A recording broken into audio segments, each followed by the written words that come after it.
Of what's going on tonight. We're going to start off with lightning talks. We have one, as far as I know. Gabriel Jones is going to do a talk about the new Ember Instrumentation that just is recently went into master. Joe West is going to deliver the news, what's new in the Ember world. And then we're going to play the world's first ever round of Ember Jeopardy. And then we'll have our main talk. Eric Bryn is with us from out of San Francisco tonight, and he's going to do a talk on Ember Recipes. Somewhere in there, pizza will arrive, and we will figure out either partake after the talk, or maybe we'll take a quick break and fill up. And then following that, we'll go for drinks at the Forum, which is on 4th Avenue between 12th and 13th. Next month's meetup is going to be November 29th. Speakers TBD. And with that, I'm excited about the program. And are you ready to go? Cool. I'm going to turn it over to Gabriel Jones.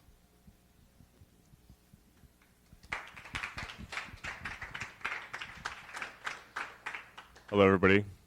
Thanks for coming out. I'm Gabriel.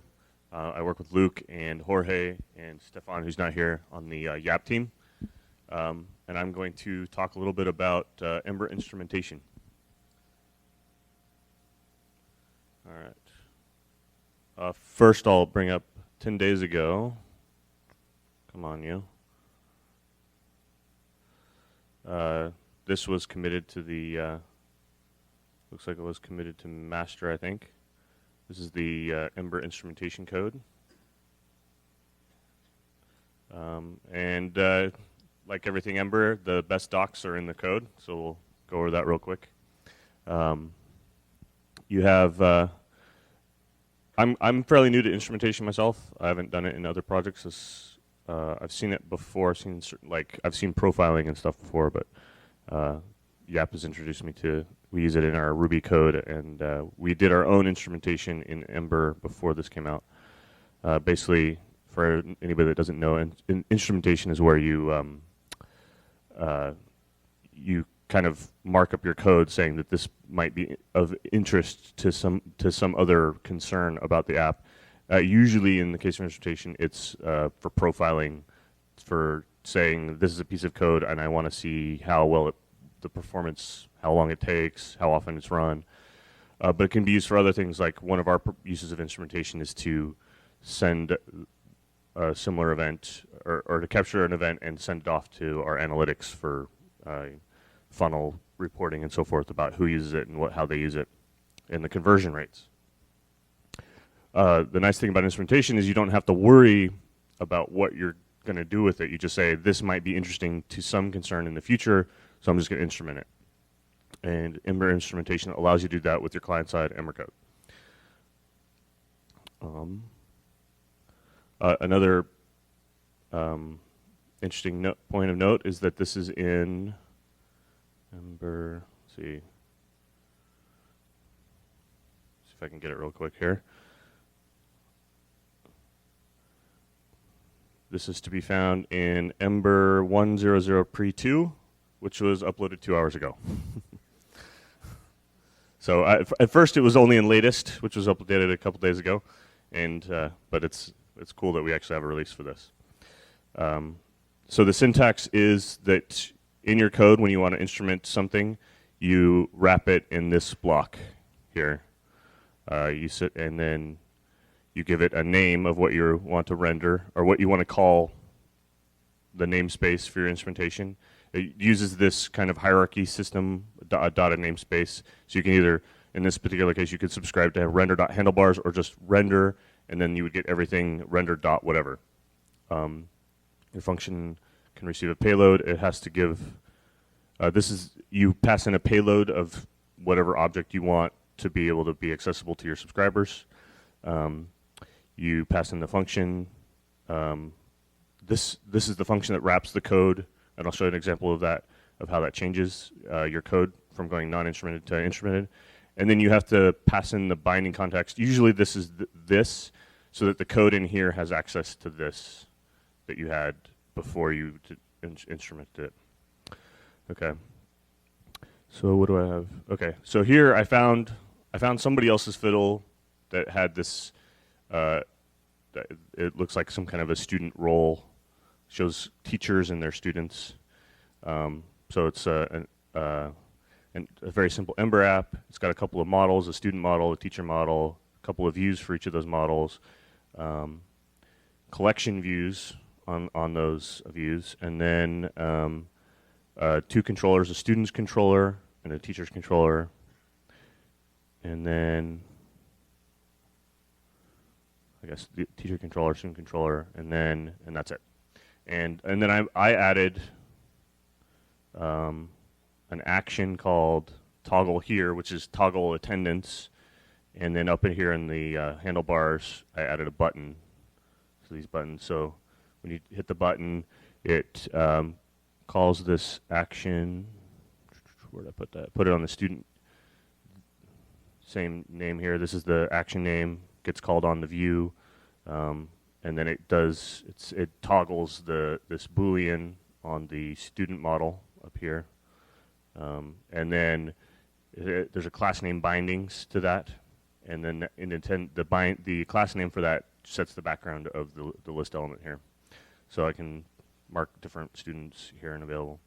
So then I'm going to go and show you what that looks like once you instrument it. So say I'm having some problems with this, or in our case, we want to know who's clicking on this, how often do they click on it, and say instead of just toggling a state, we actually go out to Ember Data and we update the database. We want to know how long that's taking. So we will then go and I added the instrumentation code. And so what that looks like, I don't know if you remember, all we had was this line. I now wrap it in this instrumentation block. I'm saying I have some namespace student.here. That's, if you're going to subscribe to it, that's what you use. I'm passing in the content of the view, which in this case is a student, as the payload. That could be anything you want, doesn't necessarily have to be the context. And then I pass in this as the binding, so that inside of this method, this refers to the view, which then allows me to do this.set, this.get. If I didn't put this here, if I just got rid of that, then the context would be lost when this was called. So let's reload this. Okay, and something's wrong because it's not running. See, I have a couple different versions of this. What else I do this? Do you have a different version of Chrome than I do? Oh, I know what's going on. So there's, I was using some random CSS modifier thing, and I guess it's not loading. There it is. Okay. So that has nothing to do with this code. Okay. And then on top of that, I subscribe to that instrumentation. And so it's ember.subscribe. I use the shorthand here, em.subscribe. And instead of saying student.here, I just say I'm subscribing to student.whatever. And so that's what this does. And then you specify a before function and an after function. And they get called the name, timestamp, and a payload. And all I'm doing in the before function is I'm capturing the timestamp so that I can log the duration of that instrumentation down here. And so let me pull up the console. Ignore all that. That's just Fiddle being Ember, and Fiddle don't play nice, so they throw a bunch of, because Ember, I guess, tries to like inspect all the elements that are there, and it's trying to look into iframes, and it throws warnings. And so you can see as I click on different elements that I've instrumented it and I've subscribed to the instrumentation. All that my subscription right now does is console log it. Here you see the name of the instrumentation. I converted, here you see I stringified the payload, which in this case was the student. And then this other argument over here is the timestamp, how long it took to do that. And obviously it doesn't take that long to toggle a state, so it took less than a second. An interesting thing, I haven't figured out exactly why you'd want to do this, but it's available, is you can, if the before function returns something, it's passed in to the after function. So if I click on something over here, right now I'm returning hello, so it says hello. I said hello from the past. Set that, return that in the before function. It's available in the after function. It's passed in to that. Let's see here. Okay, and then something that's interesting, let's go ahead and comment that out, is that there's already instrumentation being done in the Ember core. And you can see that if I subscribe to star, and I rerun the code here, you see all the renders coming through here. And they're actually passing in payload. You can kind of get an example of what they're sending. I guess they're sending in an object with like the template and the type. So you see render view, render container, render, and then and that's cool because you can see how long your rendering is taking for different types. So, and that's Ember Instrumentation. If anybody has any questions, be happy to try to answer that. All right. Sounds good.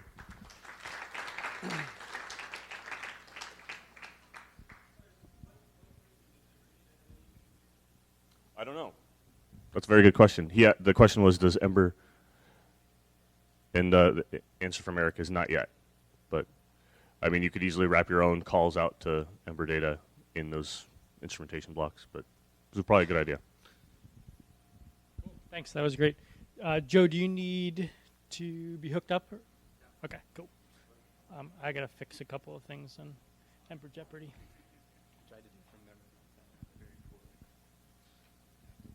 Hi, everybody. Last time I tried to do this from memory and it didn't go very well. That's what I was just telling Eric. So decided to make some notes for myself.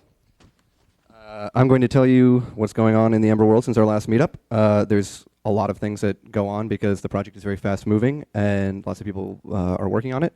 And so it's sometimes a little bit hard to sort of keep a handle on all the things that are happening. So I'm going to give you a quick, hopefully quick overview of most of those things, and then if anybody has any questions, I'll do my best to answer them. The first thing that's really awesome is that 1.0 pre-release 2, as I just mentioned, it was just dropped tonight, and that includes a whole bunch of bug fixes. It also includes a few small breaking changes that you should know about. The first is that the outlet helper does not use a div, create a div anymore. It now uses a metamorph, which is a span. So if you were depending on that for CSS or other things, then you should be aware of that.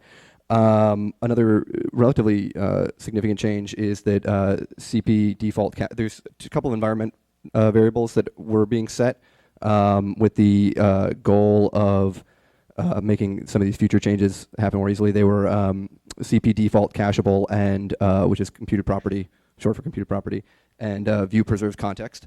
And those are now default on, and the flags have been removed.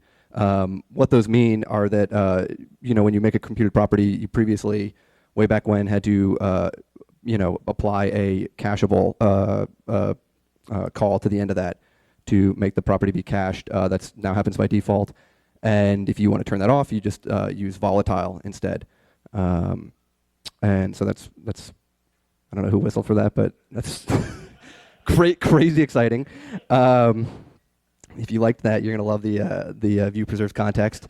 The view preserved context basically means that now in your templates, you refer to, instead of just property names that are on the view, you have to refer to them as view.propertyname if a controller is on the view, which is often the case when you're using the router and outlets and some of the built-in tools. And the only case that might not happen is if you're doing your view creation manually. So that's a good one to know about too, in case you are stuck wondering why the heck stuff isn't showing up when you expect it to. So inline handlebars, I actually mentioned this last time, and it's now like in the release, but basically inline handlebars must be named. Inline handlebars are where you define templates inside of your HTML. So if you're like building a small app, you could just previously have created a whole bunch of inline templates and thrown them in there, but now you have to name them, which is good. Collection is deprecated. The collection helper has been deprecated. That is what you use to create sets of things like rendering lists and otherwise. Now the preferred move is to use each, so you should use that instead. Each also now supports the item view class, which is the only thing that was sort of holding that up. And last but not least, Ember view state is now officially removed, which is I'm personally really sad about, but nobody else is sad about that, so I lose. I will be actually. I'm going to announce that I'm forking this project, and I'm going to keep view state, and you guys can do whatever you want. I haven't decided on the name yet. It's a reoccurring theme for me. So from an organizational standpoint, Ember is actually one of the most amazingly run open source projects I've ever seen, and that's due in large part to the tireless efforts of a bunch of people. But one very notably is Peter Wagonet, who is not here. He lives in California because he doesn't want to move here yet. I don't know why. Yeah, well, that might be why. But he in the past week he reviewed every single open ticket in the project and cleaned them up and closed them, etc. in both Ember and Ember Data. So that guy's a beast. There's also a contributing page now, which outlines if you want to participate, how best you can do that. Submit bug fixes, submit changes, pull requests, things like that. There is a new guide to building apps using the router. It's a little bit confusingly named. It's called it's under the guide section of the webpage. It's called Understanding the Ember.js Router, a Primer. But it's actually a how to build an architect an Ember application. So someday, if I had looked at the contributing page, I would know how to make a pull request to suggest a change for that. But I don't actually own a computer, so that's why I'm doing this. So there's some changes to the application itself in the past month. Some notable ones are that if you have an app without a router, it no longer creates an error. This is something that I'm really into because I don't always like the router and I don't like having to have it in my app, and so I like that. I'm glad you don't have to have the router anymore. That was there's a feature called injections, which if you know what those are, they run at the beginning of your app initialization, and they were blowing some shit up. But those are kind of the things that are responsible for controllers being automatically created and all of those things happening when an app, all the magic essentially. So that's no longer airing. You can now create globbed routes, which basically means you can have a route that it's basically a wildcard, matches anything. So which is really cool. Previously, if you had named routes with like some dynamic segment in it, it would be just a single segment. But now you can kind of, if you're into that sort of thing. I feel like that's useful if you have like a blog or some kind of thing where you have like a URL for SEO purposes and then like your actual ID or whatever. That might be a good use case for that.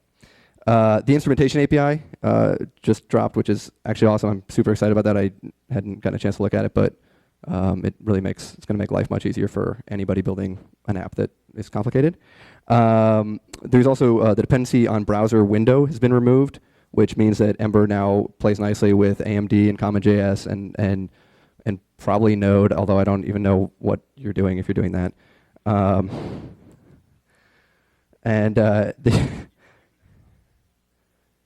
As Eric said, you can use Ember objects in Node, but you'd be using Node. I don't know, whatever. This is not a Node meetup. Get out. Just leave. The Ember deferred mixin now uses rsvp.js as a library that's promises A compatible. So that's pretty cool. You can now do that if you're into that sort of thing. You can pass multiple contexts to an event. That's also very useful. Is it just a hash, or is it actually a property on context? I actually don't remember. No, on events. Like any event that is returned, you can pass in multiple contexts to it. Okay. Well, if I get a computer, I'll look that one up and circle back next month. The container view has had a couple of sweet methods added to it. Present current view, dismiss current view, append current view, and remove current view, which those got reverted, so if you were using them, don't use them. Those are going to be really cool someday when that exists, because then animations will be easier to make, but whatever. It's in progress. That's what Eric just said. All right. last but not least, Ember Data. Ember Data, I can't even begin to summarize all the changes that just happened. Relationships Improvements branch was the working branch for a long time that just got merged into master. There's a ton of breaking changes. There's so many breaking changes that there's actually a all capital breaking file in the Ember Data repository, which you should look at and read if you're using it, because it outlines all these breaking changes and helps sort of explain what's going on there. But there's a lot of them, and it's coming along nicely. So I think it's still on track to be in 1.0, right? Okay, good. Tom Dale of the Ember project, he's featured as the mascot of Ember. He gave a talk in Prague recently on Ember Data, so you should check that out. It's very cool. He's a good presenter. And that's all I have. Did I miss anything important from anybody that anybody is aware of? No? Sweet.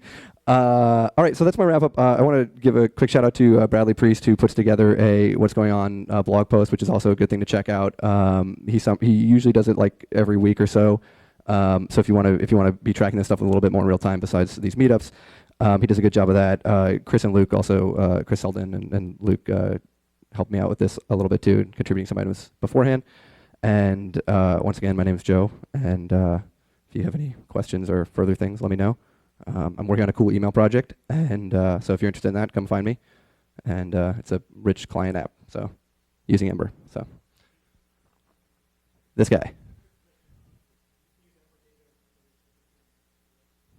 The question is, can you use Ember Data totally separate from the rest of Ember? And the answer is no. Right. Okay. So yeah, yes, you can use it without actually like building, an Ember app around it, but you do need some parts of Ember for it to work, at least runtime. So, yeah. It's yeah, and any of the releases, it's included with it too. So, or it's built with it. So. Any other questions? Sweet. All right, thanks, Joe. You're welcome. Thanks, guys.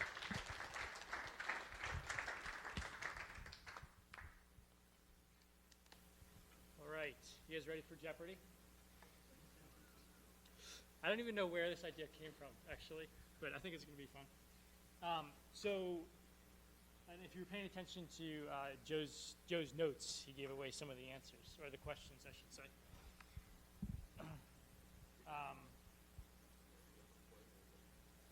So let's see, I want to...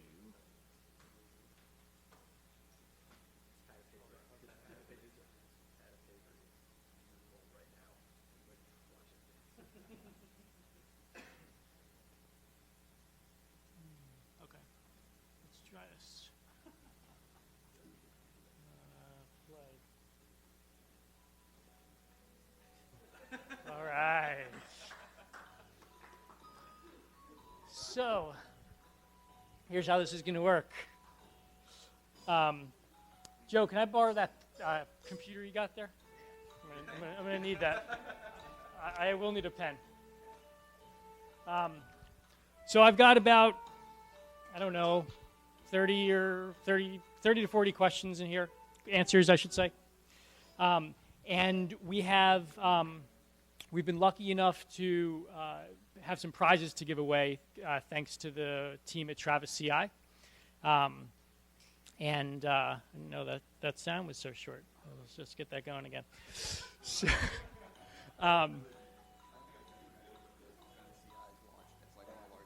oh yeah, so Travis CI, we like to have a theme of Ember-powered stuff here. So the mobile app that I tweeted about today is Ember-powered. That's the app for this event that I was reading off of before. That's what Yap makes. The CI server, Travis CI, which is an awesome CI environment, fully hosted sort of SaaS environment for, powers a lot of GitHub projects, including Ember, is itself built in Ember, its front end, which is really cool. And they have a private, if you're on video, pretend you didn't hear this, a private commercial offering called Travis CI Pro, which we're using now at Yap, which is great. So we have discount codes and early access as prizes if you get an answer right or a question right in Jeopardy, in Ember Jeopardy.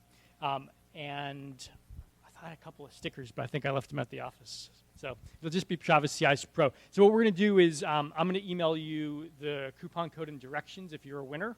So you can either leave a business card if you get one correct, or write your name up here. It's going to be honor system. So if you can come up and do it now as you get the answer right, or if you prefer to do it a little bit later, that's fine too. I trust all you guys. So without further ado, let's see what we have here.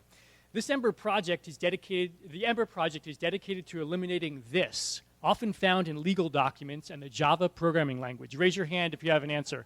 Ross. Exactly right. What is boilerplate? Oh, form of a question. That does not qualify. We're going to make an exception. You can get a prize, but anybody else, no form of a question, if I remember, doesn't work. Ember practices this philosophy of sane defaults and best practices that was popularized by Rails. Right here. Give the man a discount.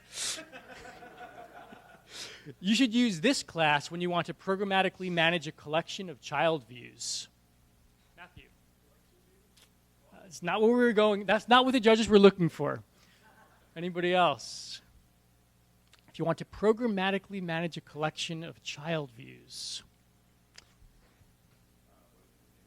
Very good. What is Ember.container view? Excellent. He is responsible for a ton of the docs about Ember. Yes. Ray. Who is Trek Gloaki? Very good. This type of class is the default context for most views in a typical Ember application. Very good. What is a controller? Ember started life as version 2.0 of a framework built by Sprouted Inc. and was called this. Very good. What is Sprout Core? Ember was going to be Sprout Core 2.0. That didn't work out. You would mix this into to allow your Ember object to fire events that other objects can subscribe to. Ross in the back. No, that would be a good Node answer. Very good. On a roll in the corner. What is Ember.evented? Okay. In a typical Ember application, the target property of a controller is set to this. Let's see if he gets it right. And yes! What is the router? In Ember views, you should do cleanup for code you call during did insert element in the method named this. Anybody? In the back. What is will destroy element? Very good. Ember is used in these two well-known help desk apps. Dun, dun, dun, dun, dun, dun, dun.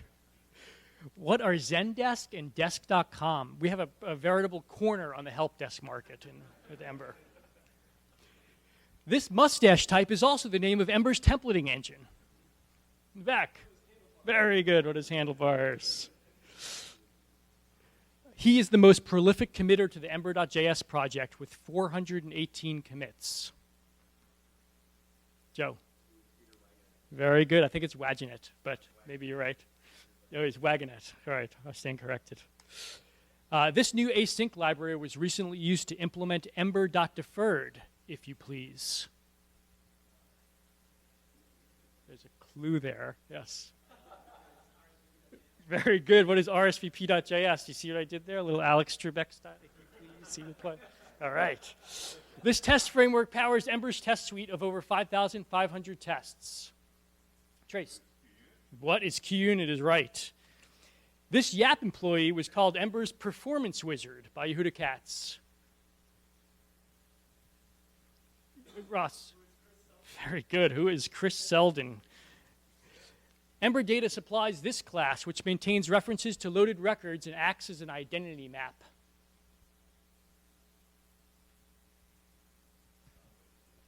Oh, he's on a roll. What is ds.store? New Ember developers can ask questions on this site, where the Ember.js tag is monitored by a number of experienced Embereños. What is Stack Overflow is right? The Ember mascot, as it appears on Ember.js.com, is an animal of this type and apparently French. What kind of animal is on the...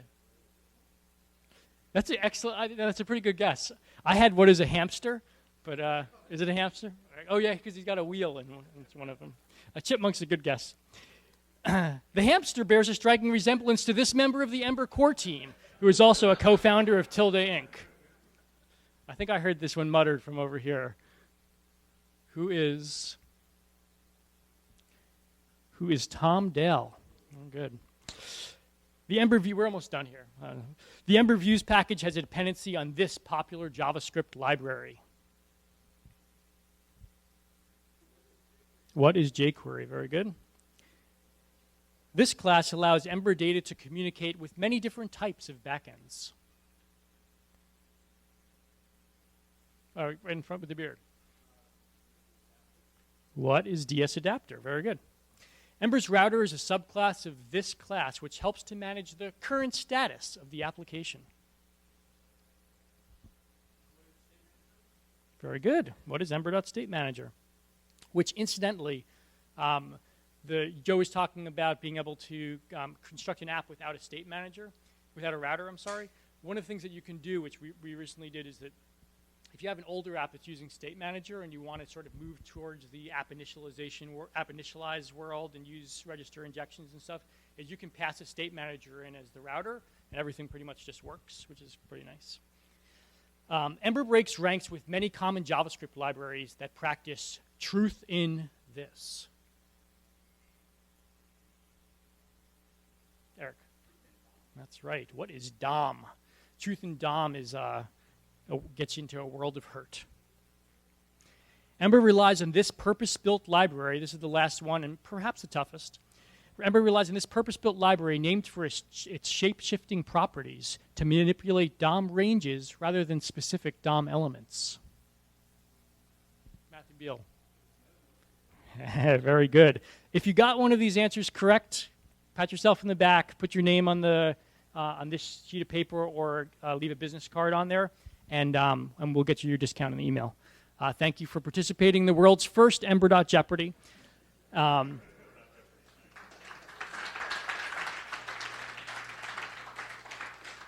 And with that, I'm really happy to welcome to the Ember.js NYC stage Eric Brin from San Francisco, member of the Ember core team. Has done a bunch of Ember work on Square and is recently became an employee of Tilde. And with that, Eric. Oh man, gotta hold the mic. All right, I will try to do this while holding the mic.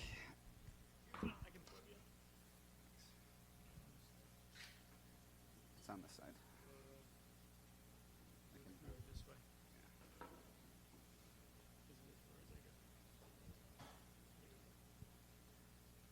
Ember Jeopardy was very educational. It's kind of a learn without knowing. Yeah, it's a newer one. Oh boy. Let's bump the resolution. So I'm curious, how many of you have tried using Ember before? Okay, so pretty much, it looks like just over half of you, so that's good. What can I get away with resolution-wise? Oh boy, that'll be a struggle.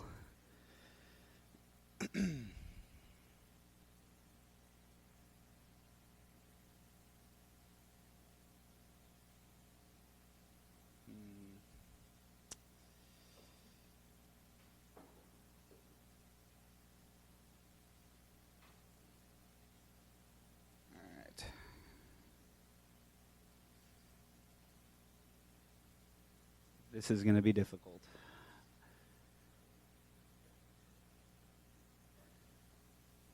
All right, cool. So I called this talk Ember Recipes. Couldn't really think of a better name. Let's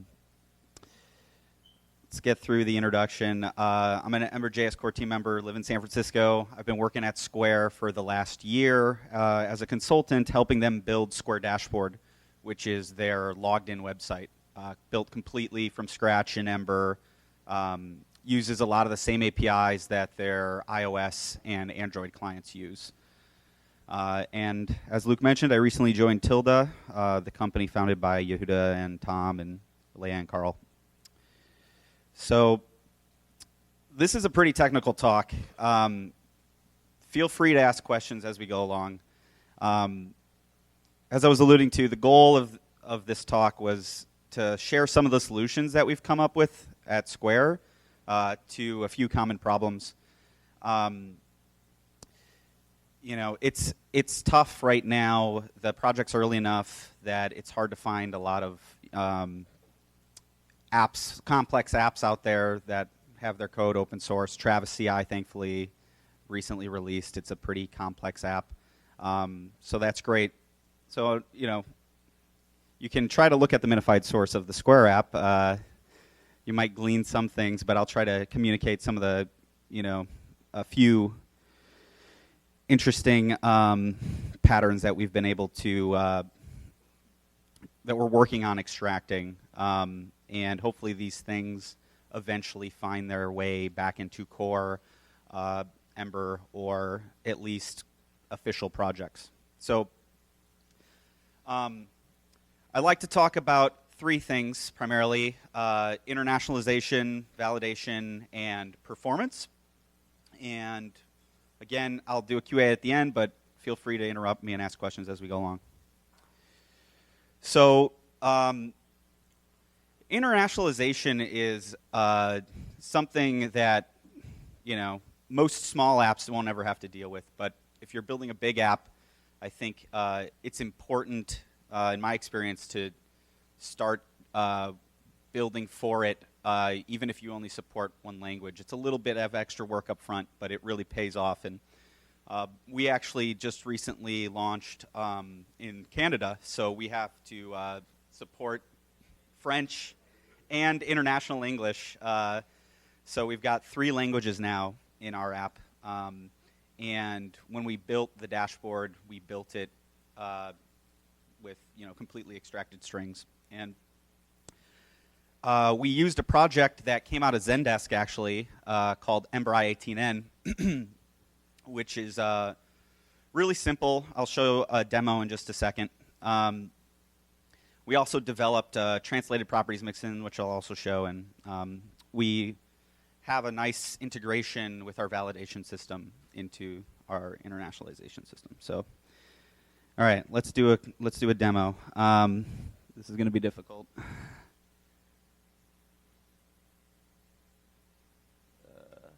Nope. There we go. And yikes. Okay, so this font is huge.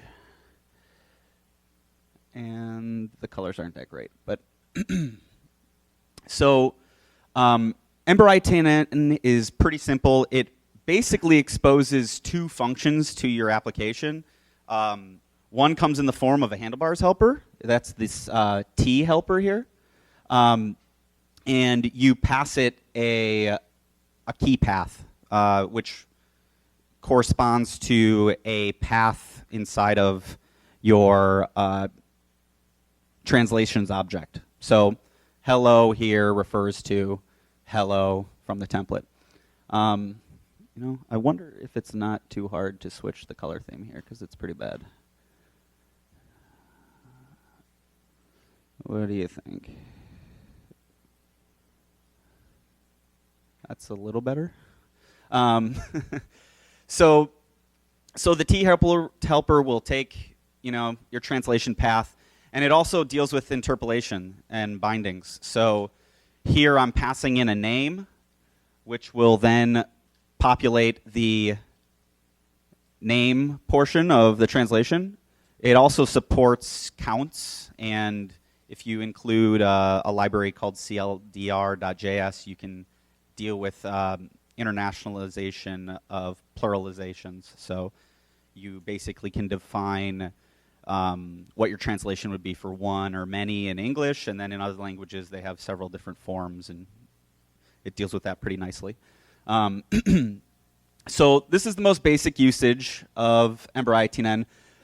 The other function that it exposes is just ember.i18n.t, and so like inside your views or inside your app code, in your JavaScript code, you can just call that function like you would call the t helper, pass it a string path to your translation. One of the things that we did on top of Ember i18n in the Square app is we came up with a mix-in that we call translated properties. And basically, if you're familiar, it's kind of the same concept behind Ember's bindings, where you can just do like foo binding. Here you can do like label text, and you provide a translation suffix. And on instantiation of the object, we'll go through the properties that end in translation and look up those translations for you and set those properties with the current language's translation. So that comes in real handy inside of templates like this, where you're defining a text field that this is actually a custom text field in the app. It has the concept of a label, and so we pass in label text, and it'll do the right thing. So Ember i18n doesn't help you with, it doesn't do any of the work of dealing with your different languages. Basically, as long as you populate this object with the current language, it will do the right thing. Now, an important note is that the T helper is not bound, so you can't just change the language and expect all the translations to change. That's most likely, the obvious thing to me why that is because you don't want to pay the overhead of doing that. You don't tend to dynamically change the language of an application. You can afford to do like a page reload or something if you wanted to do that. But if you wanted that feature, you could build it. It wouldn't be too hard. So yeah, you just populate this translations object, and that's what all your translations will get looked up on.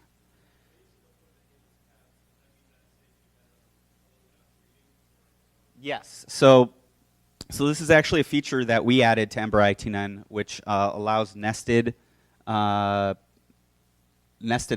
So you can actually do this. Hello could be like a object, and you could have like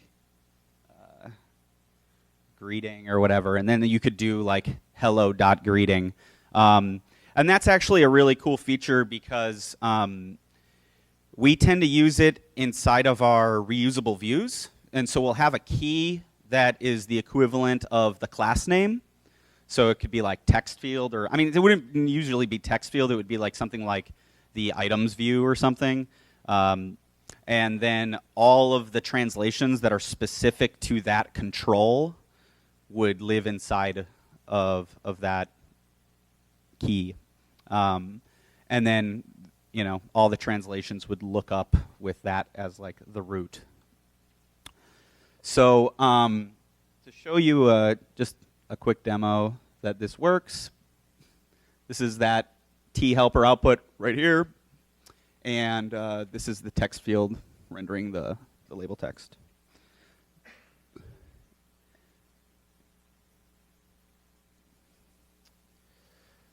So validations. We don't currently have an official validation solution in Ember right now. I think we're experimenting at Square. Yap has been experimenting. They have a validation system that they've built. We're going to be collaborating on that, actually. Stefan and I were talking today about it. The way we approached it was we wanted to come up with a declarative way to define validations.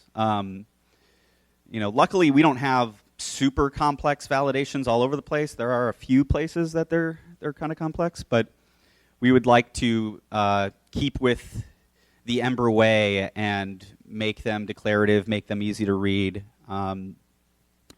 And the validations get defined inside the controller. This is kind of,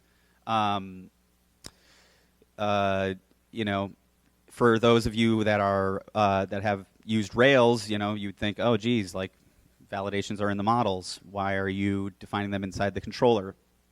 The main reason for that was that we tend to have different validation rules depending on the context in the application. So, and there may be multiple models backing the current view, the current controller. So, we thought the controller was a good place to put it. We use object controllers in Ember to proxy to models from views. So we think it's the right place to put them. We also added some extensions to the views, like text field, which you'll see in a minute, to make binding both values and the validation state to views from the controller.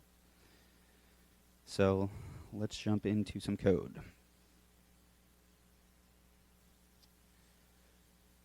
So here we are with a person controller, and this is a pretty simple example. We're just going to have a controller that has first name and last name properties, and we're just going to say, hey, first name and last name are both required. And the way that this currently works in our validation system is required is just a function. So you can define your own custom validators just by specifying a key name, and then it gets looked up on a namespace, looks for the function name that passes the value, returns true or false. And then you can imagine you've got a form and you've got a save button. So we made the decision that we didn't want live validations as you're typing. Ember's great for that with bindings. You can, give them live feedback, but I think it tends to be, our opinion was it's more noisy, at least on the initial display. You don't want to show them, text fields outlined in red because they're required and they don't have any input in them. So basically, the validated controller exposes a validate method, and you give it a callback. And the reason you give it a callback is because it supports asynchronous validations too. So if you needed to go to your server and say, hey, is this a valid username, you can do that. And then whether the sum of the validations were complete, like if all the validations were successful, success will be true. And we've also got live validation support. So our interaction decision was we wanted live validations after you attempted to save the first time. So you save, you don't enter a required field, it highlights red, you start typing in it, it is no longer, the red border fades out. So we do that here by setting the live validation enabled property. And if we are successful, then we'll alert saved.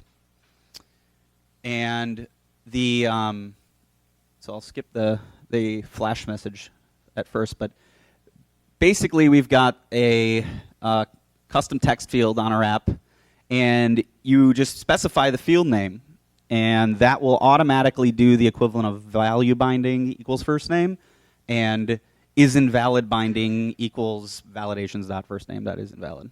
So this is where the validation system is storing the state of the validation for each property. So I think that's nice. I mean, it's much better than typing this out every time you have a text field. And so this is wired up with an action to call save on the controller. And let's run it. So here we are, first name, last name. I hit save without entering anything. It says, please provide a first and last name. So I mentioned earlier that our validation system integrates with our translations. And so basically the way that works is we look at the class name and we use that as the key into the translations hash. So we can define the validation error messages in every language by specifying a nested validation object. Default, this is much better looking in CoffeeScript, but you don't have to use a string. But default is basically like if I didn't specify first name and last name, it would just show this kind of generic error message. It also happens to be currently, if you're like showing a flash message with the error, it'll tend to be the first error. So if you have multiple validation errors, it'll show this. And then you can imagine you can specify specific error messages if a property is invalid. So you can see this is the default message. And like I mentioned, once you try to save, once you have the first invalid save, live validation is enabled. So if I just start typing my first name, the validations update, the flash message updates says please provide a last name. So go ahead. Now we're valid. I save, and boom.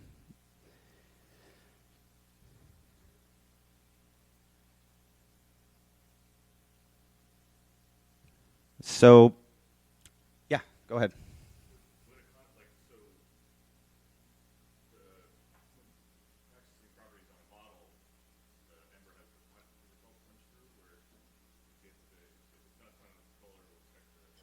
You mean the proxy?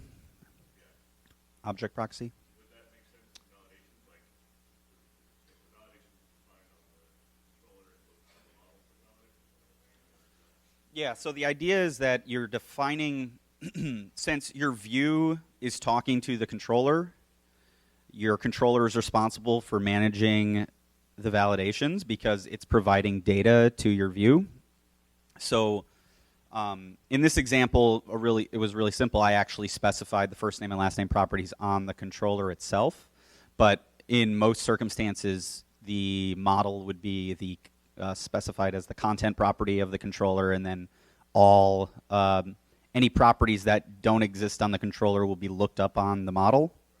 So yeah, that is the idea, though. Like, the data may live in your model, but since your controller is what your view is binding to, the validations live on the controller.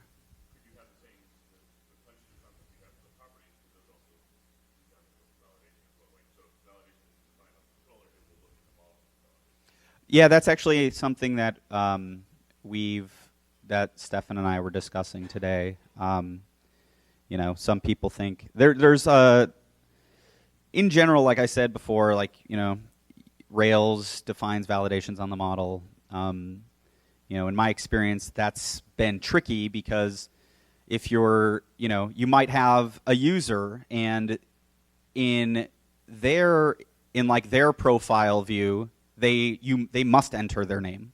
But from an admin view, you want to be able to invite users just using their email address or something, right? So you don't want to have that constraint in the admin view. So the way you deal with that in Rails is you tend to like set some, you know, like you send some attribute on the model which the validations are looking for, and if that's there, you know, like if, you know, saved by admin, then don't run these validations. But that's not always the case. In a lot of cases, the validations are very simple. You want to be able, you know, it makes sense to specify them on the model. So, you know, this is still a work in progress. This is what we came up with that fit kind of our use cases. But we're definitely looking to, you know, come to a common solution that, like I said before, we can, you know, kind of have an official solution that may or may not be part of Ember itself.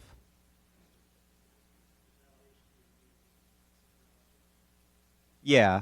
So I mean, with our solution, we I have to show the code, I guess. I mean, it is a separate object technically. Like, this is an object. Well, whoops, not here. Here. This is an object. So you could have that object defined above and just be passing a reference to it, but yeah. I mean, you could have like this could be defined in validations could be defined in a superclass, and you could be extending that, and the validations would apply to the subclass. Yeah. But I mean, you don't tend to do those things with controllers. I mean, maybe if you have like some kind of like, I don't know, polymorphism or something, and you have like a person, but you have like different types of people, there's like some common shared validations. I don't know, but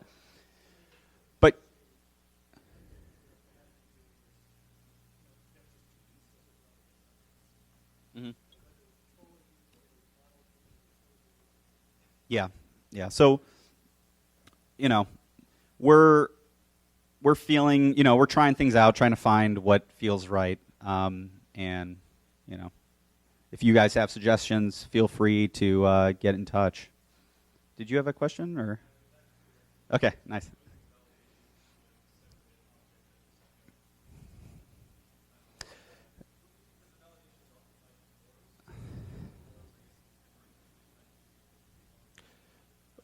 Well, they will also tend to be tied to controllers. I mean, your form has to get its data from somewhere, and that is the controller. So, yeah, I mean, there are multiple approaches to this. Actually, so the first iteration that we did with validations, we had a form view that was in charge of dealing with validations, and it had to be like the parent view of all of the text fields or the input fields that you were validating, but we found that to be cumbersome. So that led us to the controller approach. Any other questions? Okay.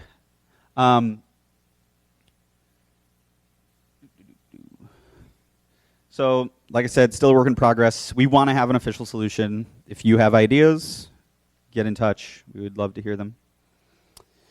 So, this is my favorite topic because I've spent a lot of time working on it. Performance. So, we have really put myself, Chris, Yehuda, we've put a lot of time into performance over the last year. We've made significant improvements, but we've still got a lot of improvements to make. And really, we are just lacking time. We're all very busy working on building Ember applications or working on the framework. Like Tom and Yehuda are working on Ember data full time now. Again, so but these things don't typically actually exist. There aren't really performance problems in typical application code. What it really comes down, the performance problems usually come to when you're dealing with large lists and lots of properties. So like, you may or may not know that every bound property that's output in Ember is actually a view.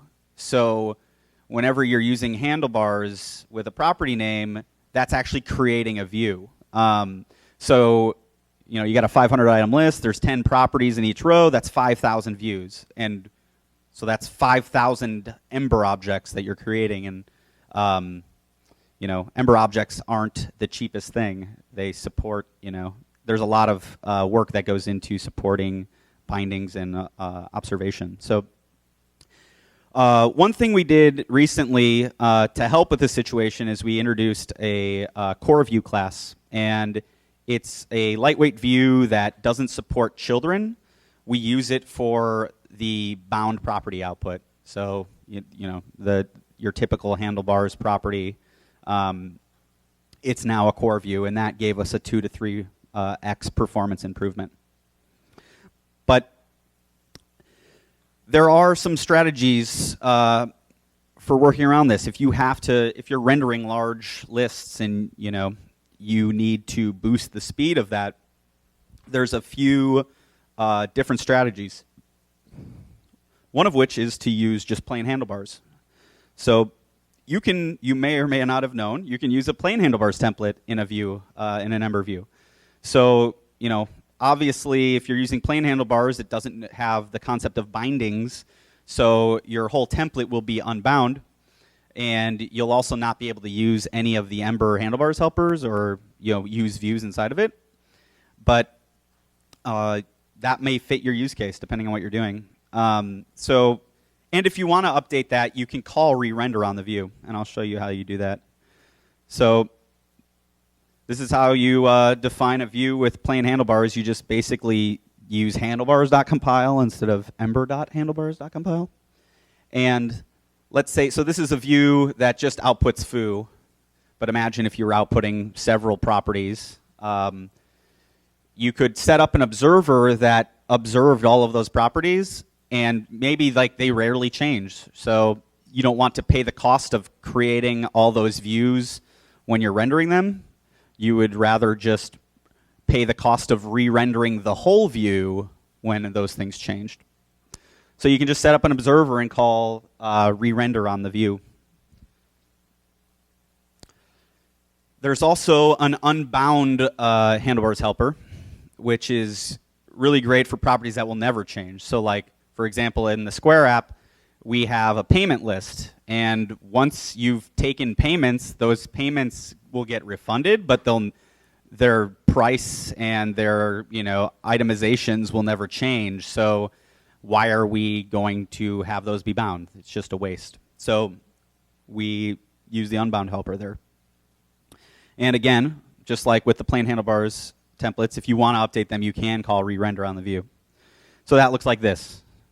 Just unbound first name on that last name.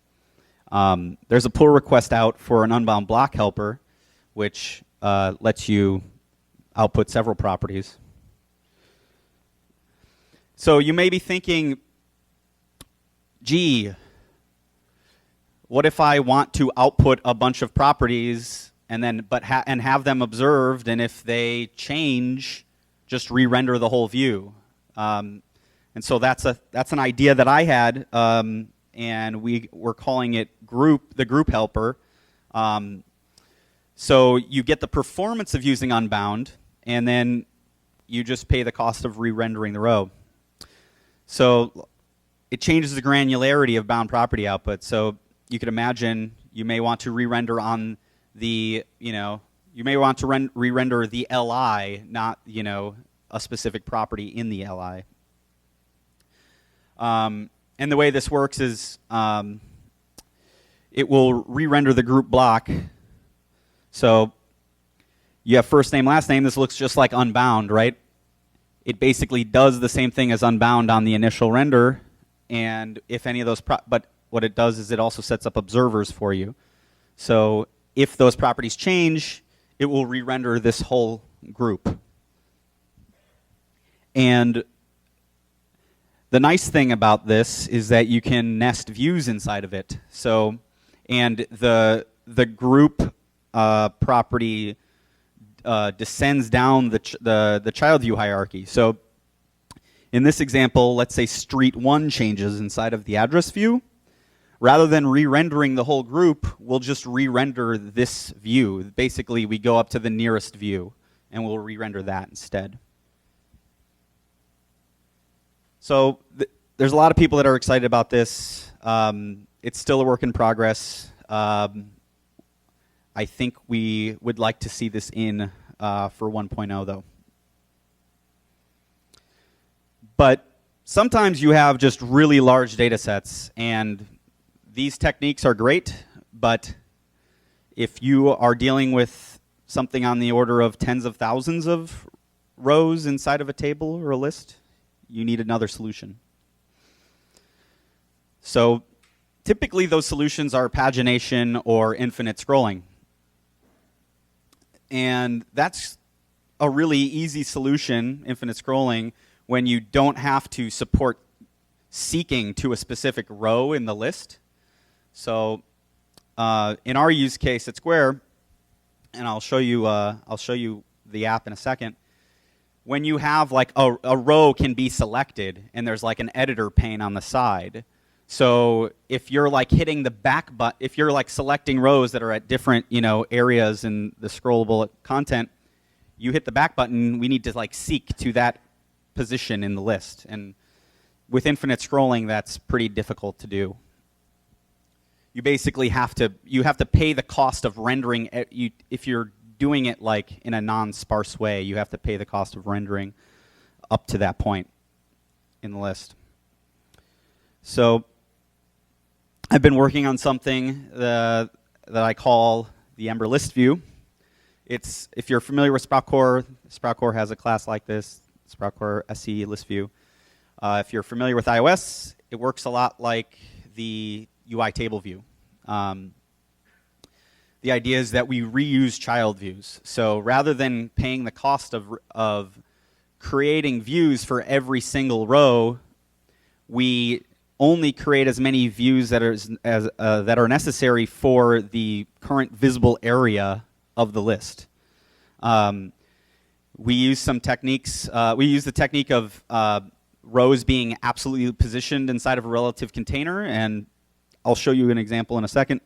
It'll make this much more obvious. So as you scroll, the rows are being repositioned. It's like you're scrolling down, the rows are coming off the top and being filled in at the bottom. And it's still pretty early on, but it's looking promising. So let's see if I can get the inspector over here. So you can see we've got, here's our div. This is the scroll, the list view.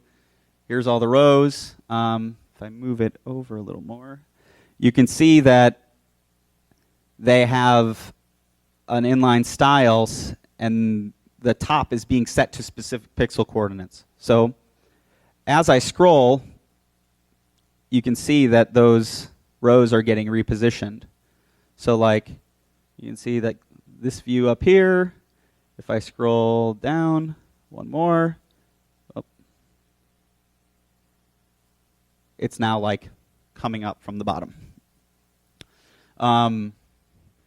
So the interface for this is really simple. It's basically just like a collection view, except that you specify what your height is and what your row height is. So right now, this only supports fixed height rows. I don't know if anybody's tried to solve this problem before, it gets really complicated if you have variable height rows. So it's much easier to solve it for fixed height rows. At Square, we actually have our app will render the rows always initially a fixed height, but you can expand them. And so we support in our version at Square expanding rows, and then as you scroll away and scroll back, we like restore that expanded state. And I'll show you an example of that in a second. But the hope is that you basically can use this inside your app. Instead of like a collection view or an each, you use the list view. You configure it, you tell it like this is the view class of the row, and you implement a couple extra functions on that to deal with serializing the view state so that we can capture any view state and restore it when you scroll that view back into the display. And you'll be able to deal with large lists very simply. So let me just show you real quick. So like one of the nice things about this is that the way that this is implemented is that your scroll bar actually represents the full scrollable. There's like the resolution sucks here, so there's like 2 scroll bars. But like the scroll bar here actually represents the full height of the content, even though we've only rendered like, effectively 11 or so rows. So you can like randomly seek anywhere in the list, and we're just like quickly moving the rows to be in position before the browser draws. So,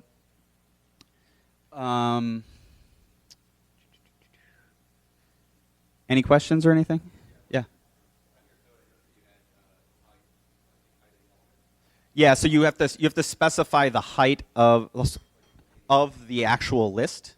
Yeah, because the second scroll bar is because the height of the list is taller than the resolution of the screen right now. But and the Square app, and I imagine like in the official Ember implementation, if we get it in, we actually can we can determine the height based on the container.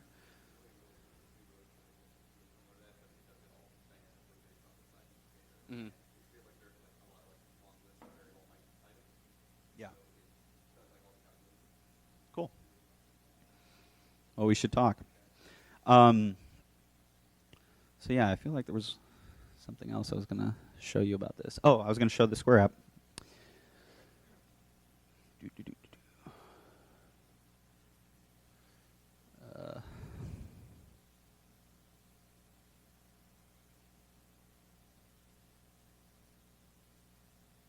So this is awful. Let's see if I can resize it here. Check that out. The column disappears. Oh yeah. It's all about the details, people. The designers love us. All right, so like here, like I was saying, like this is like our item list actually. Sorry, this resolution is terrible for showing this UI. So like here's our list. These rows are expandable. These are all like the different price points that you might have. So like small, medium, large.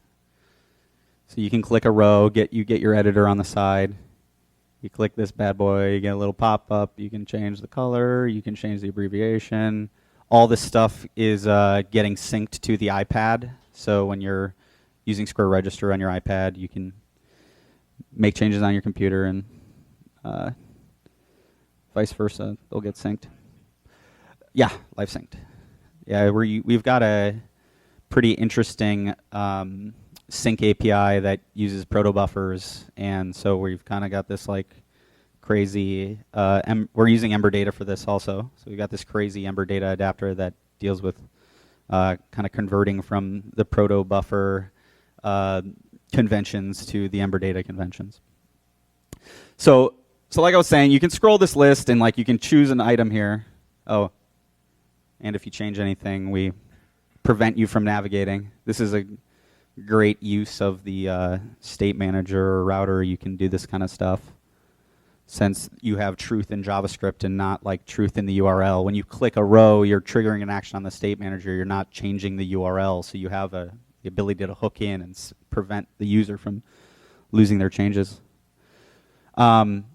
So selected a row down there, select a row up here, I'll select a row here. So now, let's see if the backspace button is, so I click back, it scrolls to that, click back, I don't know what the hell it just did. This thing's like all fucked up because of the resolution. But yeah, the idea is like as you're clicking back and forward, you're getting scrolled to that appropriate area. And we're not like reloading the page or anything. We're watching, in this case, we're watching hash change events, and that causes the observers to fire, and the list view, does the right thing. So yeah, that's the list view.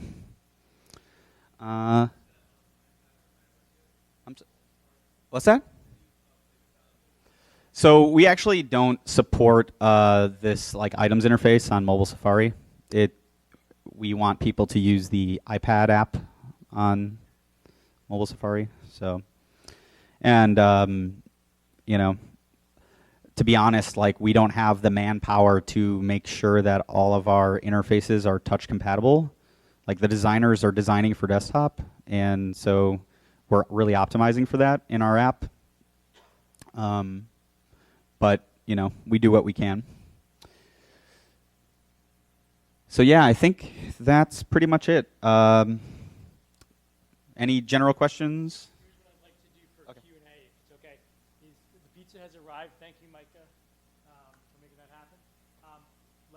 pizza and Q&A together.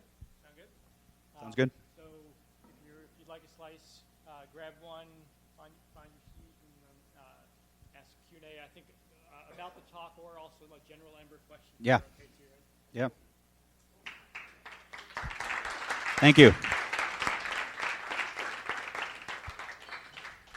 Yes.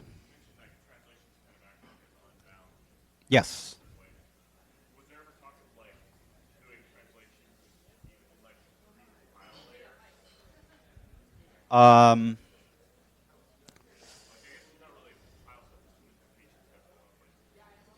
Well, you can pre-compile your templates, and certain operations will like get unwound, but in handlebars, helpers don't actually get fully. There's still a runtime operation, but yeah, there hasn't been any talk of doing anything like that.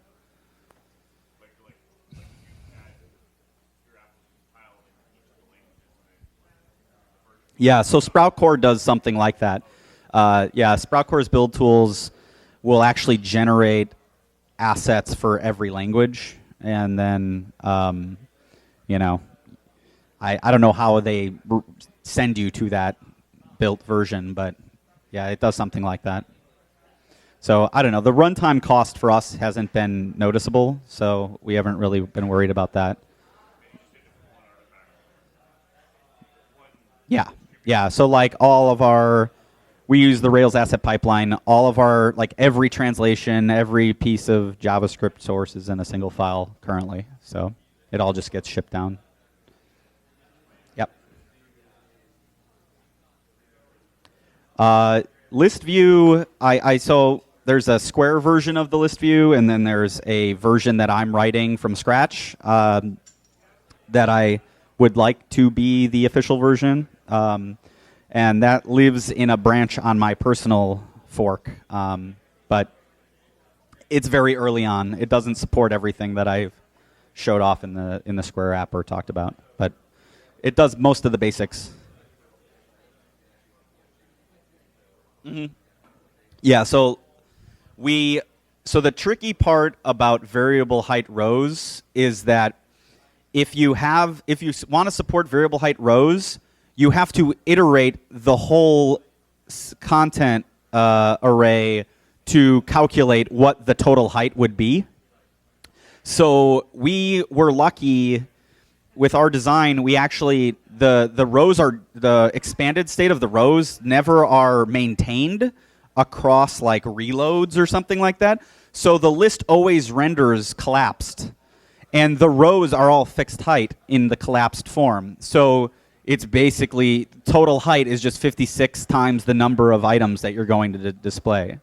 So that makes it much simpler. Like I said, though, we support expanding them after the initial render, and then that's easy to deal with because you're basically just adding to the total. You're just adding like however many more pixels it has expanded to the total height. So, and then that makes so the total height then syncs with the element that is providing the height that causes the scroll bar to, render relative to the amount of content that's in there. So yeah.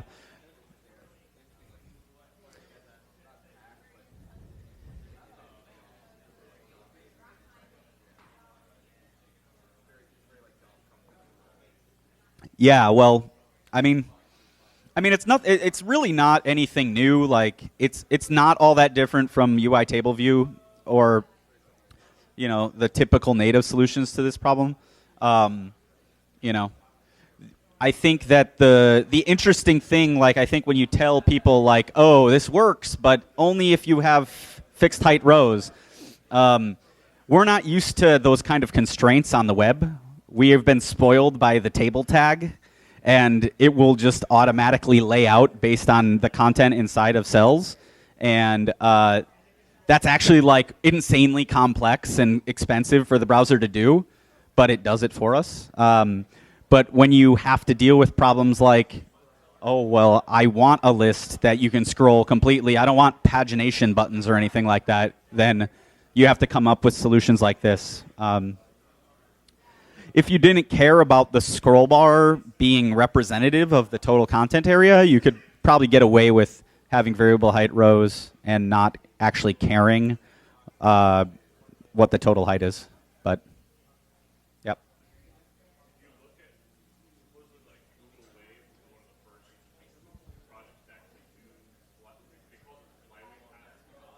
The what? The what pattern? Flyweight. Okay. Yeah.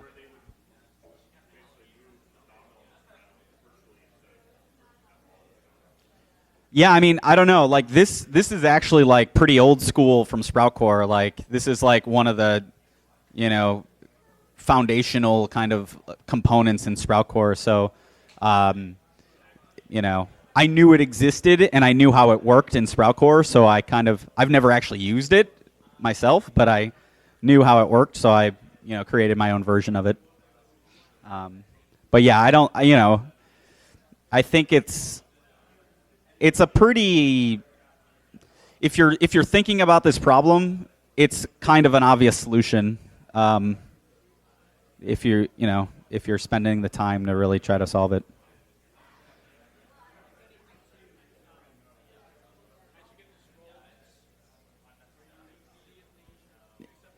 Yeah. So the question was, when you're getting the scroll events, are you doing anything special, basically? And right now, the answer is no. I'm not doing anything special. I'm actually, despite like popular opinion of 5 years ago, I'm using the scroll event, and I'm not doing anything special with it. So, for those of you who might not know, the browsers, from my understanding, if you're handling events slowly, the browser will throttle the events that it sends you. And so that negatively affects the smoothness of your scrolling if you're, talking about a scroll event. This whole approach's goal is to eliminate as much work as possible as you're scrolling. So, this is actually working on this has influenced some of the priorities for the core team performance-wise, because there are certain things that we've found out, like when you want to try to implement something like this, that are too slow currently. One of those examples is attribute bindings. Like we don't actually, for this solution, I don't use attribute bindings to set those heights of the rows. That's actually like slightly too slow. So we need to look into that and tune that a bit more. Instead, I actually like get the element and set the style.top property manually.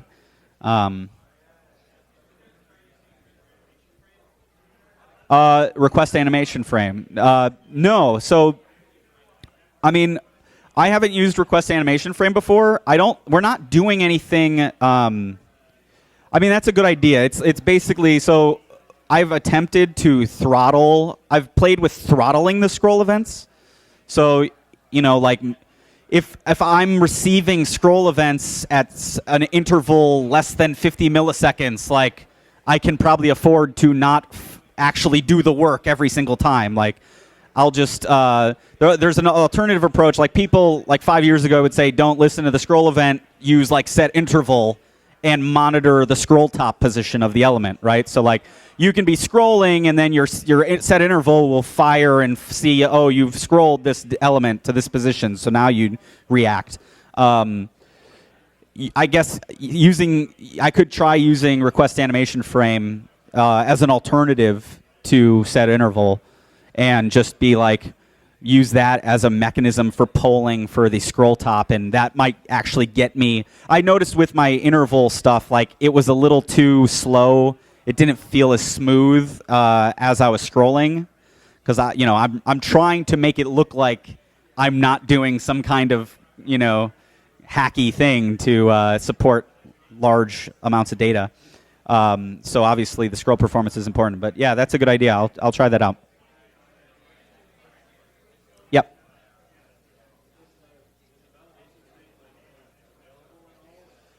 No, not currently. I'm working with Stefan at Yap to get something. We would like to get some code out there publicly soon.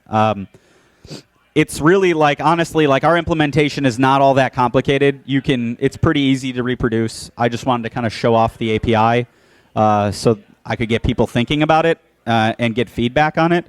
But the intention is definitely, within the coming months to have something publicly available. So.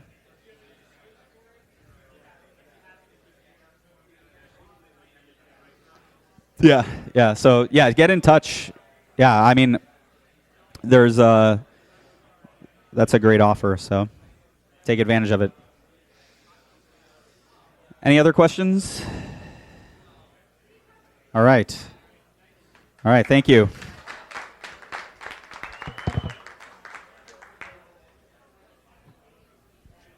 Don't forget to give me your email address if you would like to collect your winnings from Ember.Jeopardy.